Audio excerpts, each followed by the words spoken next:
ladies and gentlemen. There are forces at work in this world, subtle and insidious, that seek to pull us away from the path of righteousness.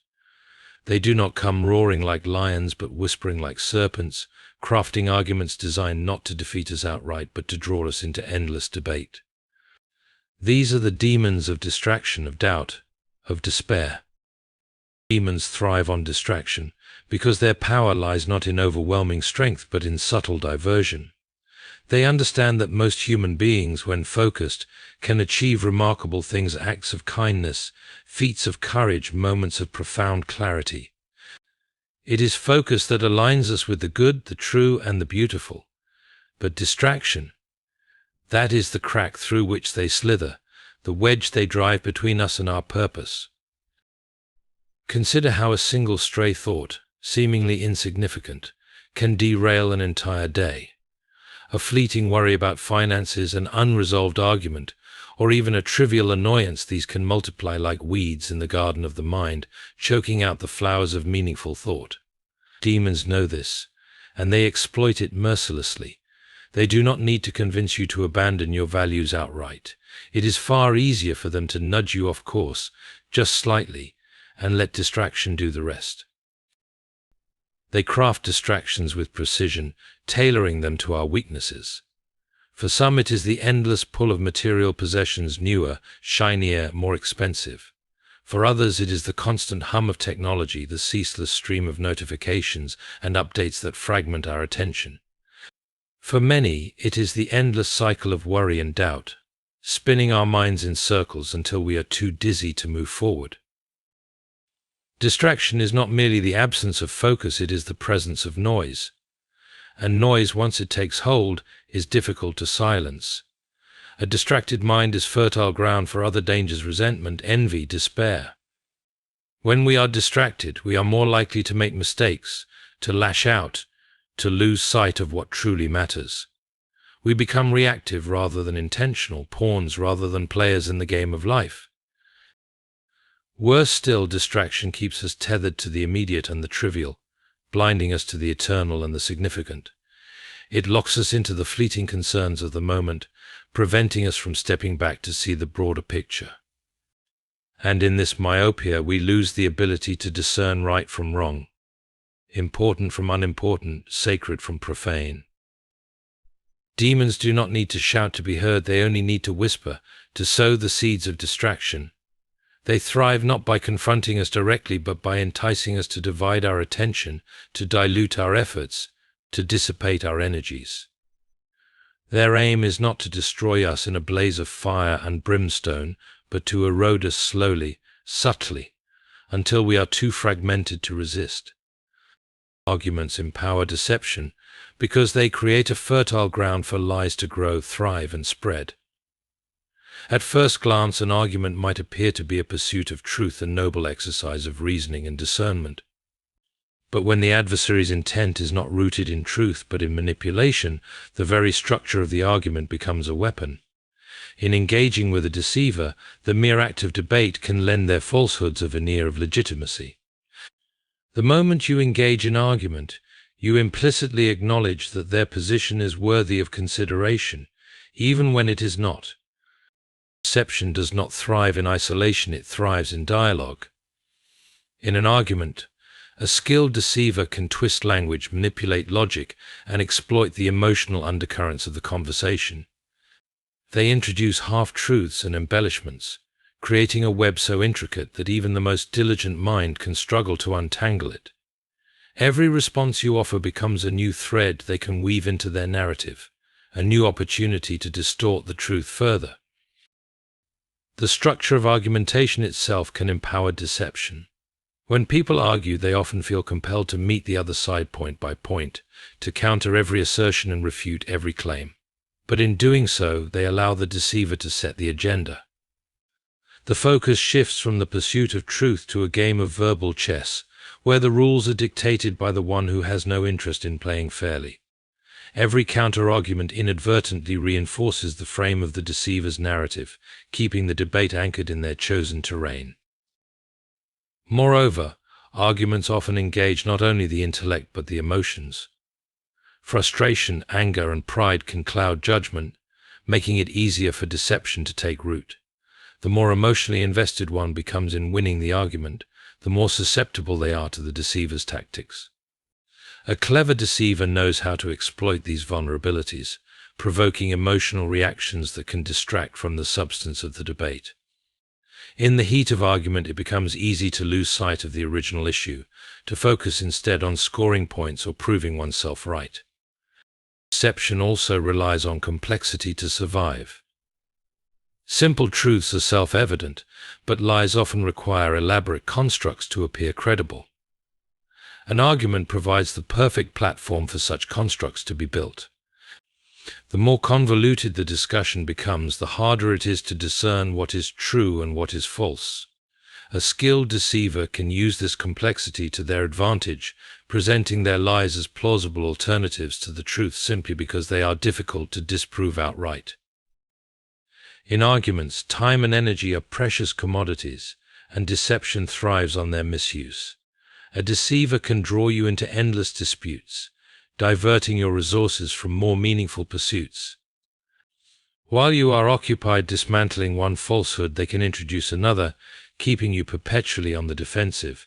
This cycle of engagement empowers the deceiver, as it keeps the conversation centered around their agenda, rather than allowing you to focus on the greater truths that matter.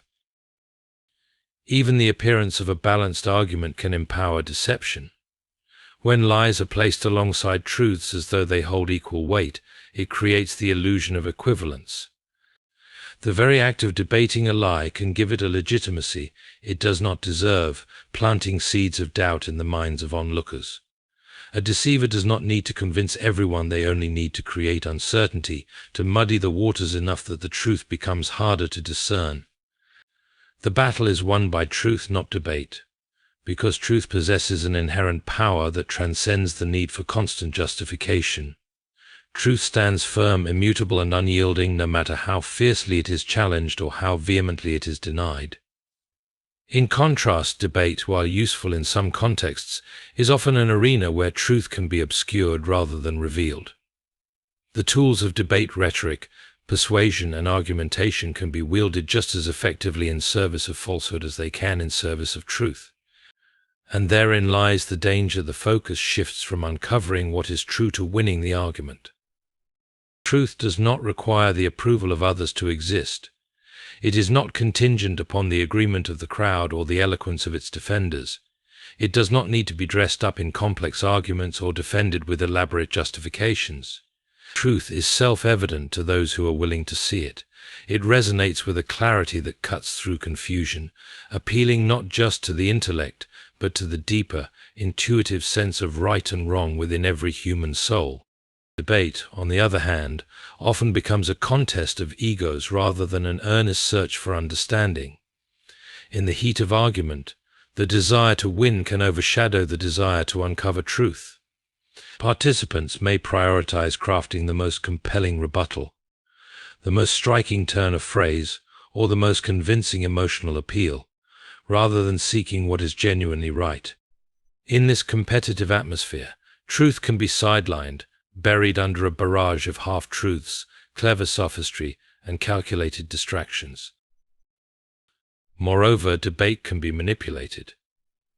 A skilled debater can twist words, redefine terms, and exploit logical loopholes to make a lie appear as plausible as the truth. They can appeal to the biases and emotions of their audience, creating an illusion of credibility where none exists. In such a context, the actual substance of what is true becomes secondary to the performance of the debate. The truth, no matter how profound or essential, can be overshadowed by the sheer volume of noise. The strength of truth lies in its simplicity and permanence. It does not shift or adapt to suit the whims of the moment. It does not need to be shouted to be heard, nor does it rely on the skill of its advocates to be validated. Debate, by contrast, is transient, tied to the particularities of the moment, the skill of the participants, the receptiveness of the audience, the framing of the issue. Truth, however, remains, waiting patiently for those who will recognize it, even when the dust of debate has long since settled. Truth operates on a different level than debate. It speaks to the core of what it means to be human, touching the conscience and the soul. While debate may engage the mind, truth transforms the heart. It does not compel through force or cunning, but invites through its sheer integrity. To encounter truth is to experience something unshakable, something that cannot be reduced or refuted, no matter how eloquent or persistent the opposition. The battle for what is true is not fought in the realm of words and arguments alone, but in the lives of those who live by it. Truth is vindicated not through the cleverness of its defense, but through its visible impact on the world. It shines in acts of courage, in moments of integrity, in the quiet resolve of those who refuse to compromise. In these actions, truth proves its power far more effectively than any debate ever could.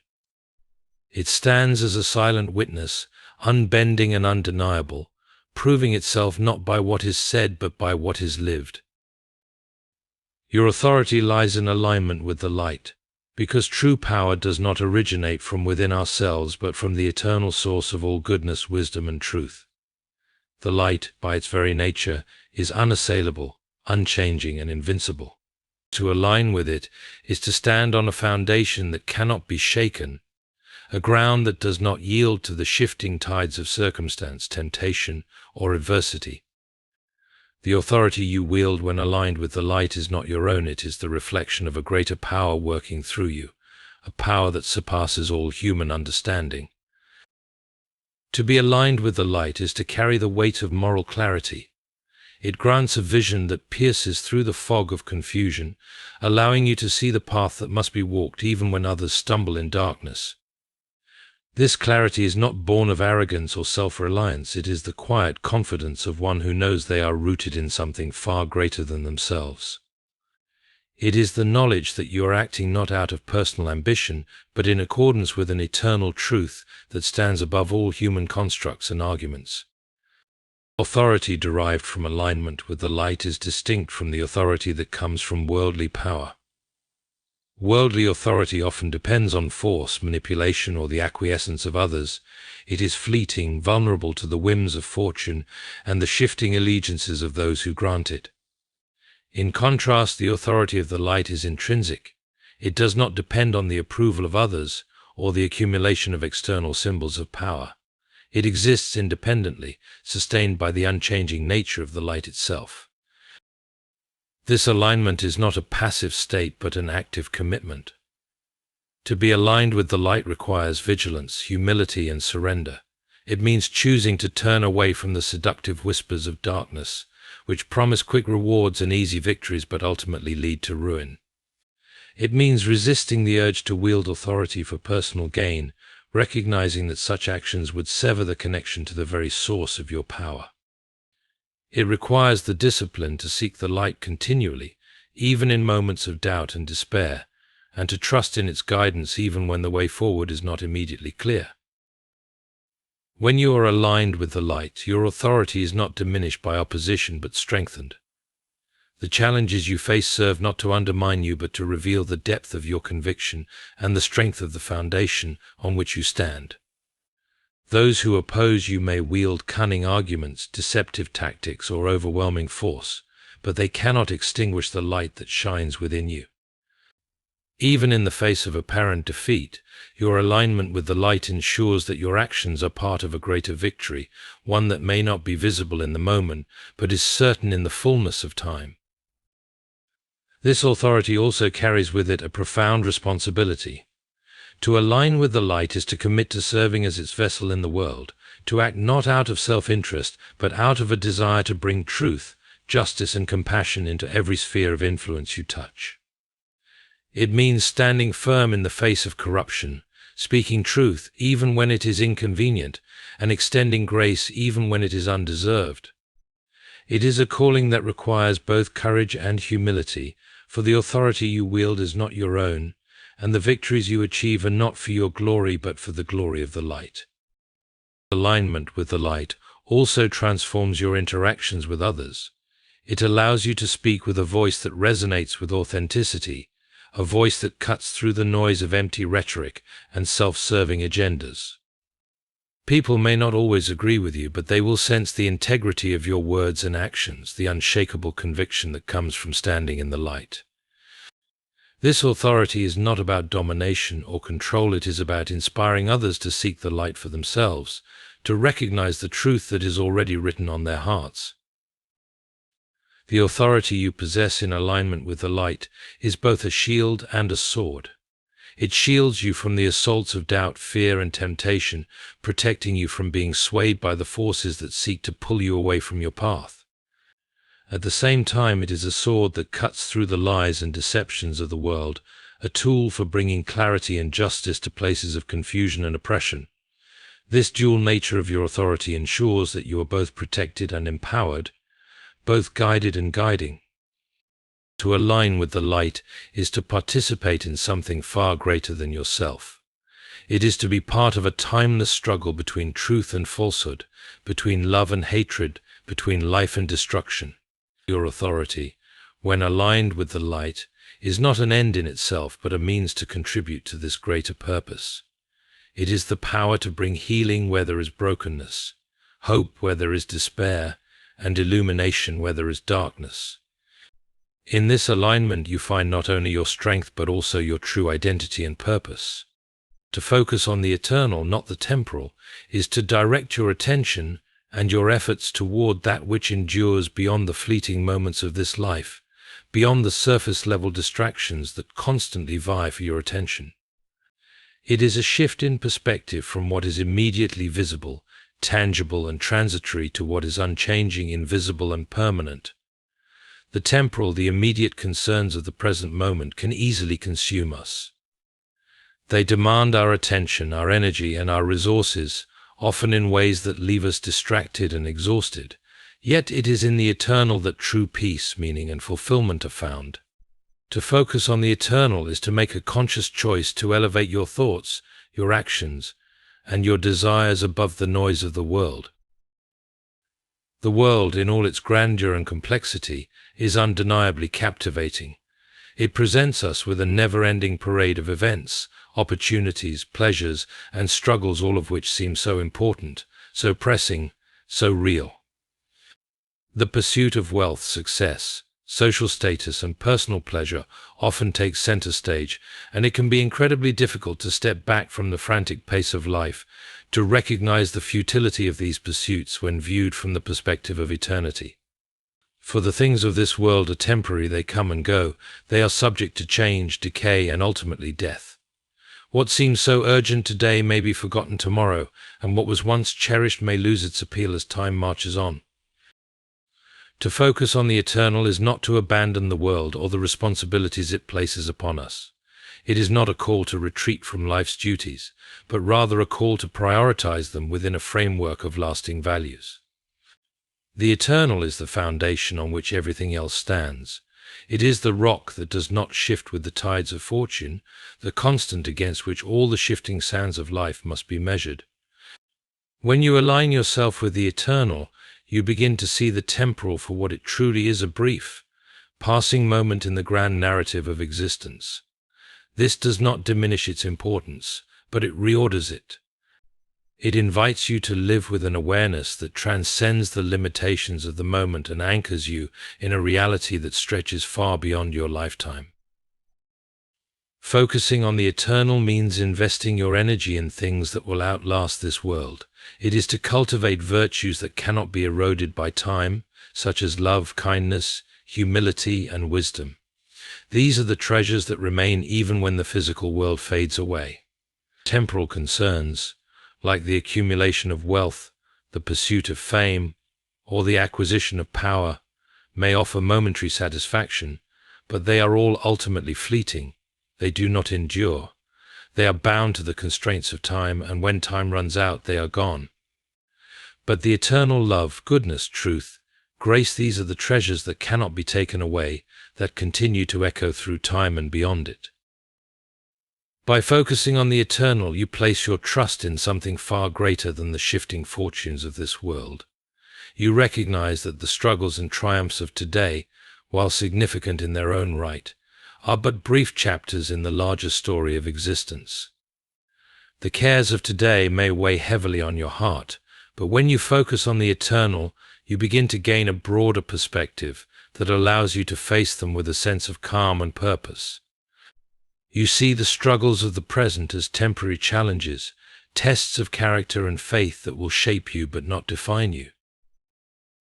Moreover, focusing on the eternal transforms your understanding of purpose. When you live for the temporal, your purpose is often tied to external achievements, what you can accumulate, how you can prove yourself, what others think of you.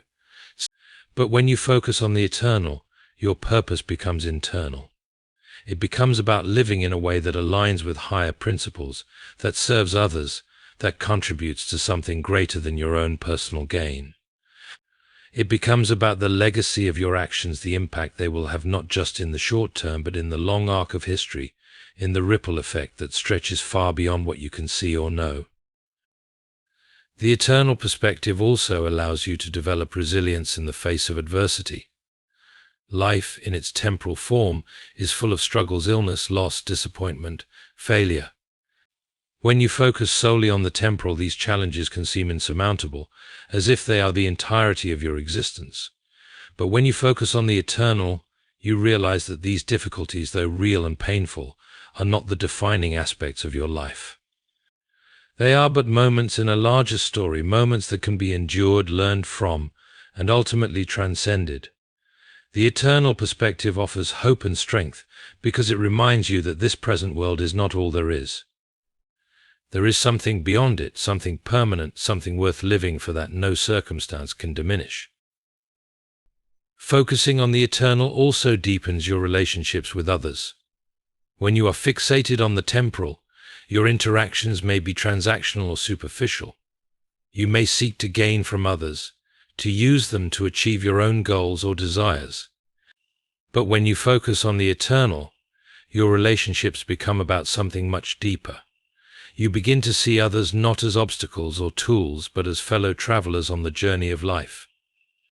You see them in their fullest, most profound sense, not as the sum of their temporary roles or their current circumstances, but as individuals with intrinsic worth, as beings who, like you, are part of something eternal.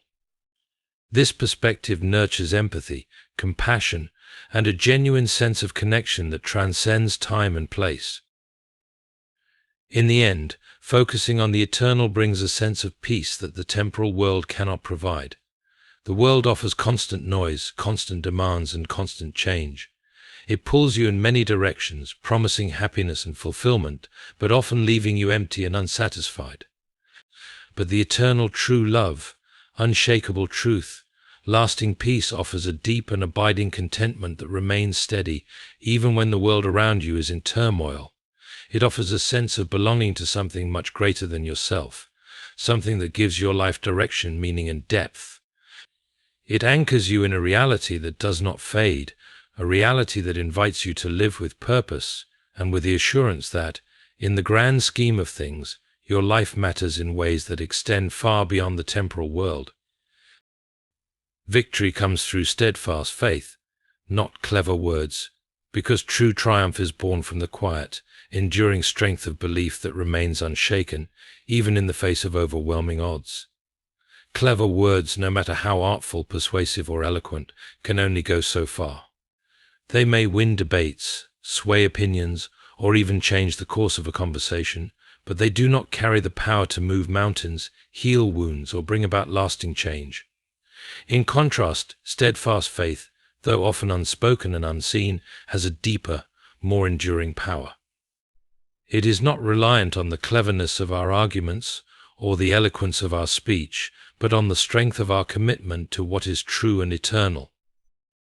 Clever words are like the fleeting spark of a fire that flickers brightly for a moment and then fades, leaving nothing but smoke behind.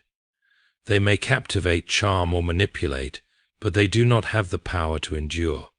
Words can be empty, they can be shaped and twisted, and they can be used to deceive or distract. In the short term, they may win favor or grant temporary success, but they do not offer the solid foundation needed to weather life's storms. The wind of adversity can blow them away as easily as it blows away a passing breeze. In contrast, steadfast faith is not a fleeting moment or a passing phase. It is the unwavering commitment to a truth that transcends circumstance. Faith is the anchor that holds you steady when the waves of doubt and fear crash around you. It is the silent, unyielding strength that sustains you when the world seems to be crumbling and when the path forward appears unclear. Steadfast faith is not moved by the shifting winds of opinion or the changing tides of fortune. It is grounded in a deep conviction that cannot be swayed by fleeting emotions or external challenges. This kind of faith is not the result of clever reasoning or intellectual persuasion. It is not the product of well-crafted arguments or the fruits of verbal acrobatics. Instead, it is the result of an inner conviction that is forged through experience, testing, and an ongoing relationship with what is eternal and true. Faith, in its truest form, is born not of external circumstances, but of an internal surrender to something greater than oneself, something unchanging, something eternal, something that cannot be undone by the fluctuations of time or the force of human opinions.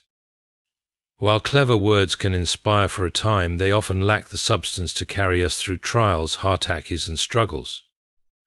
Words may make us feel good in the moment, but they do not provide the strength we need to endure hardship or to navigate the complexities of life. Steadfast faith, however, sustains us through those very trials. It gives us the courage to face each challenge with the knowledge that we are not alone, that we are grounded in something far more powerful than anything the world can offer. The power of steadfast faith is that it transforms the individual. It does not depend on external circumstances to maintain its strength, but rather shapes the way one perceives and interacts with the world. A person of steadfast faith learns to see beyond the immediate and the temporary and focuses on the lasting and the eternal. Their decisions are guided not by what seems expedient or convenient in the moment, but by a deep understanding of what is true, right, and just. Their actions are not swayed by the fleeting judgments of others or the passing trends of society. They act from a place of inner conviction, unshaken by the world's distractions. Clever words often seek to control or manipulate situations, using persuasion as a means of achieving a desired outcome. They rely on the skillful use of language to shape reality or to influence others. While this may sometimes achieve short-term results, it is ultimately empty, because it does not engage with the deeper truths of the world. In contrast, steadfast faith engages with those deeper truths. It acts not to manipulate, but to align itself with what is true, regardless of how that truth is received by others. Faith speaks not to the intellect alone, but to the heart and soul, guiding individuals to live with integrity and purpose. It does not bend to the whims of popular opinion or the pressure of external expectations. Victory through faith is not always immediate or obvious. It does not always come in the form of recognition or worldly success. Often the victory of faith is a quiet, internal victory, a victory over fear, over doubt, over the limitations of the self. It is a victory that is often invisible to the world, but is nonetheless profound, for it results in the transformation of the individual, and through that transformation it transforms the world. The person who is rooted in steadfast faith does not seek the approval of others, nor do they measure their success by external standards. Their victory is in their unwavering commitment to truth, to love, and to the pursuit of that which is greater than themselves. In times of hardship, when the future seems uncertain and the obstacles seem insurmountable, it is the person of steadfast faith who stands as a beacon of hope. They do not rely on clever words to persuade or manipulate, but on the strength of their conviction and their commitment to something that is unshakable. They are able to endure, to press forward, and to emerge victorious, not because they have found a clever argument, but because they have remained steadfast in their faith.